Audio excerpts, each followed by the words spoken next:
nanti ada awan yang lewat di atas Jakarta, tapi belum waktunya untuk turun jadi hujan. Nah, itu diaborsi di sini. Seminggu minimum 2 kali, biasanya Rebo sama Kemis. Secepat ini jalannya? Ya, ini standar saya.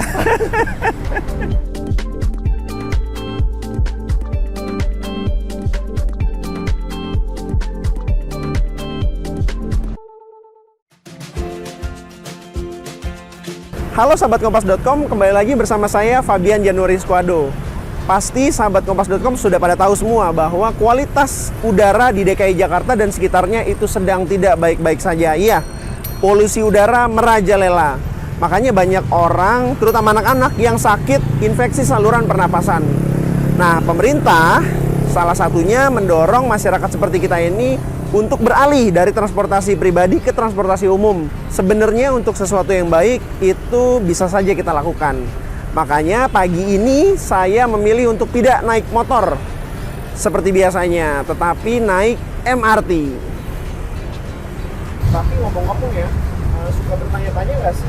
Sebenarnya ada pejabat naik kok atau menteri-menteri itu yang nyuruh masyarakat seperti kita ini naik transportasi umum, apakah dia naik transportasi umum juga ya? Penasaran kan saya ini.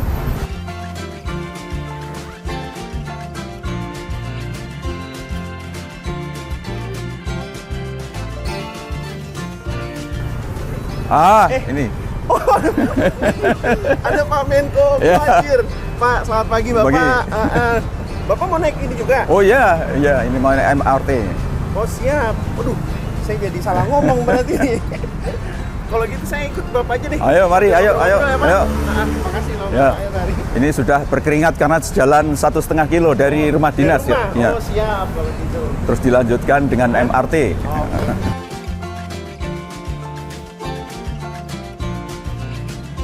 Seminggu ada berapa kali? Seminggu minimum 2 kali, biasanya Rebo sama Kemis. Kemudian kalau Jumat sepeda. Naik sepeda, ya. Kantor tuh, Pak, ya? Iya, karena kan nanti sudah ditunggu juga para pegawai untuk olahraga kan, olahraga Jumat, ya. Nah, kalau hanya langsung dari rumah dinas ke kantor hanya kira-kira 10 kilo. 10 kilo. Supaya agak panjang, putar dulu ke Senayan. Malah mau cari yang susah. Ya. Senayan dulu. Ya. Olahraga ya. Sehingga nanti kira-kira 20 kilo itu.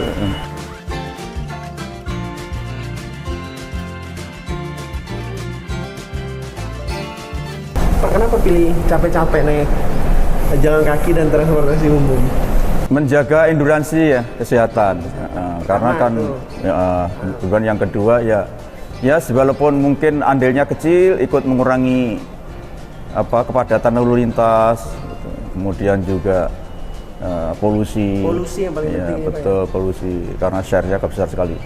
Sebetulnya bagus kalau ini dibudayakan ya pada masyarakat ibu kota untuk memanfaatkan publik transportasi yang sudah sangat nyaman, apalagi sudah terhubung sebagian besar, mestinya sebaiknya bergaya hidup menggunakan public transportasi.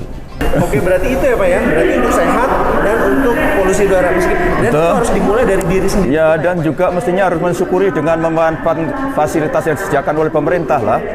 Kan maksudnya pemerintah menyediakan fasilitas umum ini kan memang untuk dimanfaatkan, dan multiplier efeknya kan besar, terutama untuk menjaga kenyamanan, kemudian juga sehat, karena sekarang ini ongkos biaya pemerintah yang dikeluarkan untuk kesehatan itu sebagian besar adalah akibat dari gaya hidup masyarakat, bukan dari memang betul-betul penyakit yang tidak bisa dihindari gitu ya. Ngomong-ngomong masih boleh ngomong nggak Pak di dalam? Masih boleh ngobrol nggak ya? Setahu saya nggak boleh. Tidak boleh Pak ya? Yang jelas saya nggak pernah ngobrol. Oh iya, benar juga yang ngobrol sama siapa ya? Nah, ini sudah bagus, ini pada pakai masker. Karena sebelum ini banyak yang nggak pakai masker. Mungkin karena tahu, menyadari ada polusi.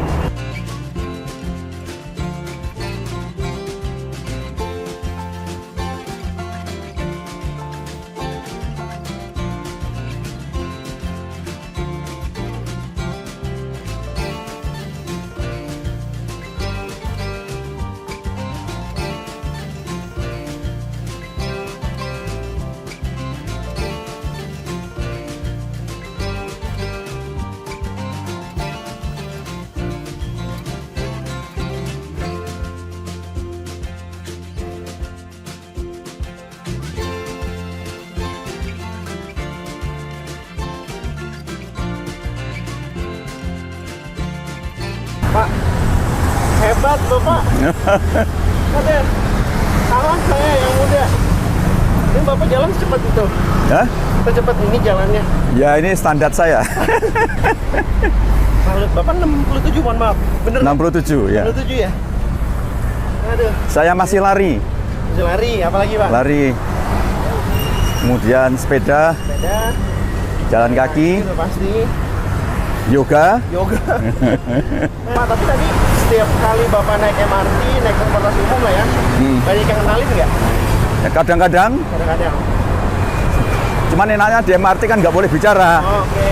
Sehingga kita bisa betul-betul menjadi diri sendiri. Paling hanya salaman aja kalau ada yang kenal. Enak ya Pak, tidak dikenali orang. Itu salah satu yang paling nyaman. Salah satu yang paling nyaman. Ketika kita di kendaraan umum, kan orang pasti banyak yang nggak berpikir bahwa ada seorang pejabat naik kendaraan umum kan. Iya. Walaupun Hal dia yang langka kenal, gitu. walaupun dia kenal pasti dia juga ragu kalau mau negur. Kecuali yang memang betul sudah kenal betul ya. Iya. Misalnya memang sudah pernah ketemu, sudah akrab, itu tak terhindarkan kalau yang gitu. Gitu. Iya. Dan enak gitu Pak seperti itu ya. Oh iya, ada saatnya kita butuh menjadi orang bukan siapa-siapa. Pak, tapi Pak sebagai pejabat ya Pak, pejabat publik menteri ya, susah nggak sih sebenarnya seorang menteri itu naik transportasi umum?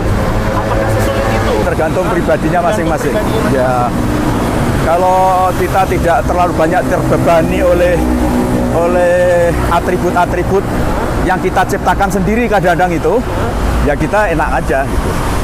Kadang-kadang kita ini sebagai manusia kan terbebani oleh atribut-atribut yang kita bikin sendiri. Apa tuh, Pak? Sehingga Misalnya? hidupnya menjadi tidak simpel, menjadi ribet gitu ya. Padahal ribetnya itu dia bikin sendiri gitu. Coba apa Pak contohnya lah, atribusi-atribusi yang meribetkan dirinya sendiri gitu, sehingga seorang pejabat itu dalam tanda kutip nggak mau naik merakyat gitulah sama naik transportasi umum gitu. Saya nggak bisa melukis orang lain ya. Kalau untuk saya Ya, memang ingin betul-betul meminimalisir protokol yang biasanya dikenakan kepada seorang yang mempunyai jabatan tertentu ya. itu ya. Ya itu kalau bisa seminim mungkin agar kita tetap tidak membuat terbebani gitu ya. Oke. Kalau misalnya kemarin saya berkunjung ke Papua untuk mengecek daerah yang kelaparan sesuai dengan perintah Pak Presiden. Saya tidak mau banyak protokol. Karena di situ tidak aman, kemudian harus dikawal ketat dengan pasukan. Begitu menurut saya tidak perlu. Kenapa? Ya memang tugas saya kan untuk langsung ke lapangan untuk melihat kenyataan yang ada betul dan tidak perlu ada rekayasa di setting situasi dan seterusnya. Kalau situasi aman, tidak ada masalah, kenapa harus ada pengawalan yang terlalu ketat? Bahwa itu memang ada protapnya, prosedur standar seorang pejabat level tertentu harus sekian standarnya. Itu ya, tetapi kan itu juga harus lihat kondisi ya. Pilihannya Pak. Iya, Jadi pilihan, Pak. betul. Kalau mau ketemu dengan mereka yang butuh pertolongan, masa harus dikawal seketat Sedemikian itu? rupa. Ya, Bapak lagi nggak nyindir siapa-siapa kan ya Pak? enggak. Saya betul kemarin kan saya diminta untuk pakaian memakai life vest segala macam. betul, Namanya, rompi anti peluru. Ya, saya minta pada Pak Pangdam gimana, nggak usah ya gitu. Saya kan mau ketemu dengan mereka. Nanti kalau saya pakai rompi anti peluru malah mereka menjauh dari saya nggak bisa berkomunikasi kan gitu. Padahal saya ingin tahu persis persoalan yang sedang ada dihadapi mereka kan gitu. Pak, ini balik lagi ke soal transportasi umum gitu. Bukankah transportasi umum di Jakarta itu masih nggak enak Pak? Masih nggak nyaman? Masih berdesak-desakan, masih belum cukup, belum terintegrasi 100%. Bukankah seperti itu? Terus kenapa kita harus naik transportasi umum dong? Tapi tadi kan kita merasakan kan naik MRT kan? Ya. MRT begitu nyaman kan? Iya, juga nggak mahal, kemudian juga tertib, bahkan ngomong pun nggak boleh gitu ya. Kemudian mereka juga betul-betul mematuhi aturan-aturan, kemudian juga ada petugas keamanan tiap gerbong, itu kan sudah cukup nyaman. Mungkin saya juga sudah sering Trans ya, Transjakarta turun karena kalau Trans itu lebih dekat di depan kantor saya. Itu juga menurut saya nggak terlalu jelek-jelek amat. Ya, di luar negeri juga sama seperti itu, di negara-negara maju juga sama. Ada transportasi yang orangnya berdesak-desakan begitu. Jangan-jangan Pak yang bilang masih jelek dan segala macam itu belum pernah ngerasain, jangan-jangan ya? Mungkin ya. Jadi ngejudge duluan gitu ya. Sebelum mencoba. Betul. Jadi cobalah dulu, baru nanti berkomentar gitu. Oh, betul. Ya sama lah. Kita kalau selalu ngeluh dengan polusi ibu kota seperti ini, cobalah dari diri sendiri. Lakukan sesuatu, walaupun mungkin itu punya arti yang sangat sedikit di antara persoalan yang ada ya. Tetapi enggak, kita sudah memberikan sumbangan. Ada pengorbanan yang kita berikan. Mungkin kita memang tidak nyaman karena tidak pakai mobil pribadi, ya kan?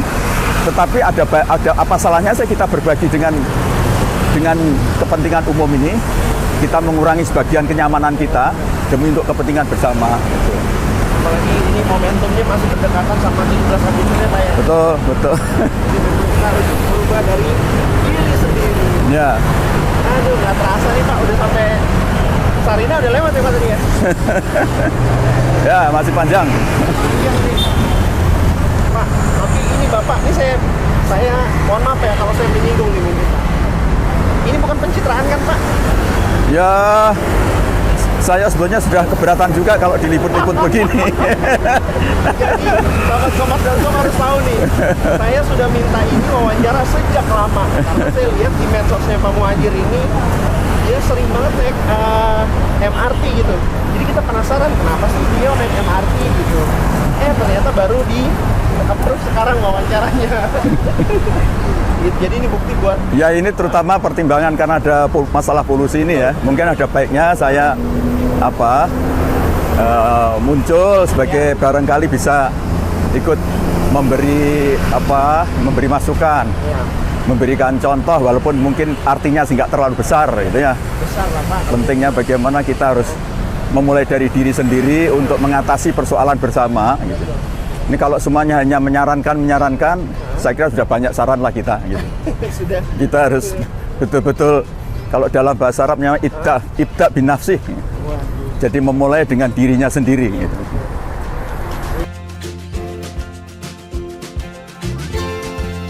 Pak, ngomong-ngomong soal polusi udara di Jakarta dan sekitarnya Pak, ini termasuk tupoksi Bapak sebagai Menko PMK atau? Secara langsung tidak. Secara langsung tidak. Cuman memang untuk penanganan ini salah satu bagian dari tugas BNPB, Badan Nasional Penanggulangan Bencana. BNPB di bawah Menko PMK? Iya, di bawah saya. Misalnya yang berkaitan dengan rekayasa cuaca. Rekayasa cuaca untuk bagaimana supaya mengurangi polusi ini kan kalau bisa mengatur curah hujan ya. Cuman memang belum bisa maksimal dalam kondisi sekarang ini karena sangat tergantung kepada volume dan arah dari angin, awan kan, volume awan dan arah angin. Jadi bisanya baru tingkat intercept, mengintervensi. Jadi misalnya kalau nanti ada awan yang lewat di atas Jakarta, tapi belum waktunya untuk turun jadi hujan, nah itu diaborsi di sini, dirontokkan agar dia turun, nah kalau nggak ada yang lewat ya kita nggak bisa mengintersepsi kan. Bisa nggak Pak ini selesai dalam waktu yang singkat gitu? Apanya? Polusi udara ini? Ya, sangat tergantung nanti. Pemerintah apa ininya? Isinya supaya ini selesai gitu? Ya paling yang sekarang sudah dilakukan ya himbauan untuk selalu memakai masker, terutama kalau keluar. Kemudian juga disarankan untuk work from home kan, work from home. Tapi itu menurut saya kan baru tahap mengurangi. Coba bayangkan kalau ini misalnya betul-betul dikurangi kendaraan pribadi, ya. Kemudian orang beramai-ramai naik sepeda, naik kendaraan umum. Saya kira sebetulnya selesai. Cuman bagaimana merubah perilaku itu kan di negara yang sangat demokratis begini kan agak susah. Tapi kan ya dengan Bapak mencontohkan seperti ini, mudah-mudahan ya masyarakat juga sadar ya Pak ya. Ya, tapi kan sekedar apa, artinya saya kira tidak terlalu signifikan ya kalau hanya saya. Benar, tidak terlalu signifikan kecuali menteri-menteri yang lain ikut yang transportasi umum juga ya Pak. Saya tidak bermaksud bilang begitu, tetapi untuk saya sendiri saya merasa sebetulnya nggak terlalu. Ini lebih banyak manfaatnya untuk diri saya aja.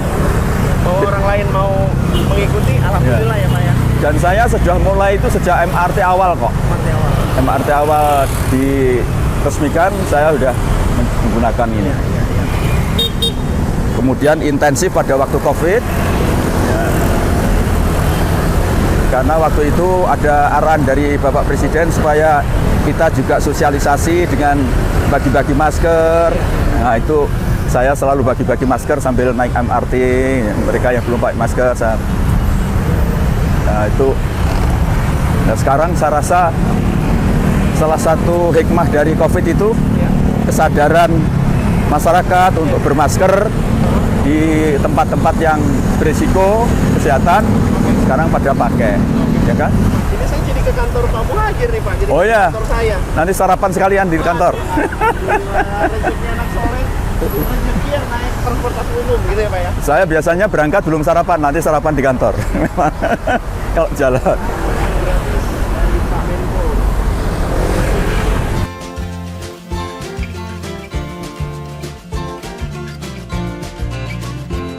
Tadi ngomong-ngomong soal sarapan Pak, pentingnya pemenuhan gizi buat masyarakat.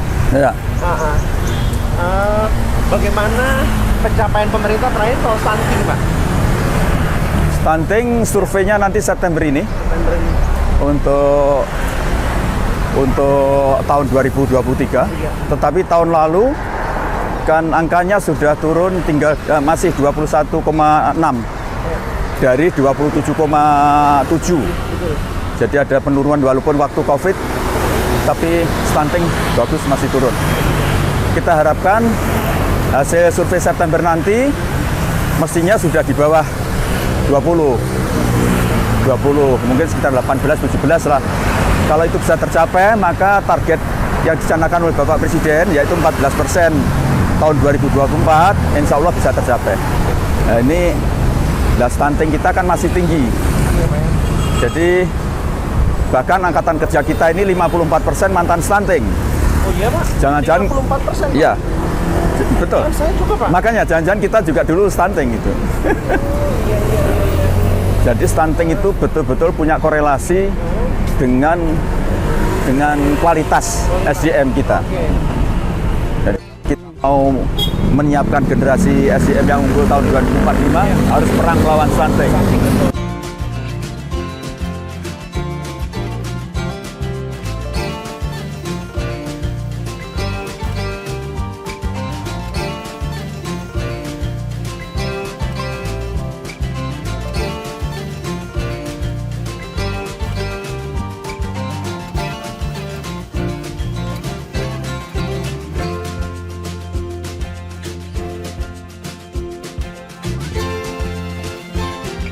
Oke, alhamdulillah akhirnya sampai juga ke ruangannya Pak Menko Muhajir Effendi. Terima kasih ya Pak, saya sudah diperkenalkan untuk ikut dari rumah dinas sampai ke kantor. Meskipun harus gerah nih Pak, keringet. Saya juga senang deh diundit oleh wartawan. Siap. Sudah lama menghindar sebetulnya. Kali ini tidak terhindarkan. Dan pagi ini saya ditraktir untuk sarapan sama Pak Menko. Jadi sahabat kompas.com, itu tadi perjalanan kami dan wawancara kami dengan Pak Muhajir. Sampai jumpa di wawancara kami selanjutnya.